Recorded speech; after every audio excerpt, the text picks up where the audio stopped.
height 30 cubits, on 4 rows of cedar pillars, with cedar beams on the pillars. It was covered with cedar above over the 45 beams that were on the pillars, 15 in a row. There were beams in 3 rows, and window was facing window in 3 ranks.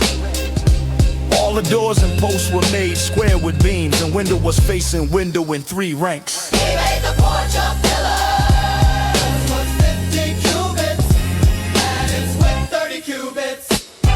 And a porch of the throne where he was to judge, even the porch of judgment, and it was covered with cedar from floor to floor. His house where he was to dwell, the other court within the porch, was of the same construction. He also made a house for Pharaoh's daughter, whom Solomon had taken his wife, like this porch. Who made the porch of pillars, was 50 cubits, and its width 30 cubits.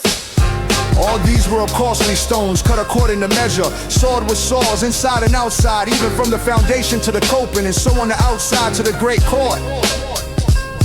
The foundation was of costly stones, even great stones, stones of 10 cubits and stones of 8 cubits. Above were costly stones, cut according to measure, and cedar wood. The great court around had 3 courses of cut stone and a course of cedar beams, like the inner court of Yahweh's house and a porch of the house.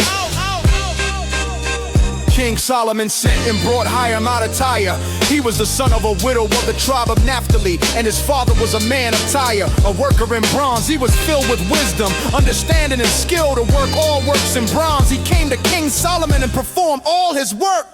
He fashioned Kingsville pillars of bronze, 18 cubits high each pillar, and a line of 12 cubits encircled either of them. He made 2 capitals of molten bronze to set on the tops of the pillars.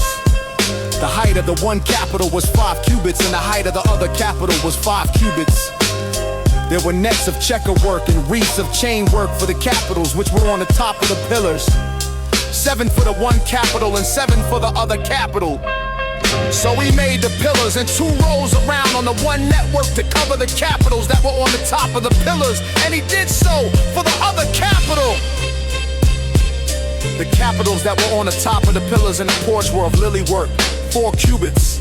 There were capitals above also on the 2 pillars close by the belly, which was beside the network. The pomegranates were 200 in rows around the other capital. He set up the pillars at the porch of the temple. He set up the right pillar and called its name Jackson. And he set up the left pillar and called its name Bull. On the top of the pillars was lily work, so the work of the pillars was finished.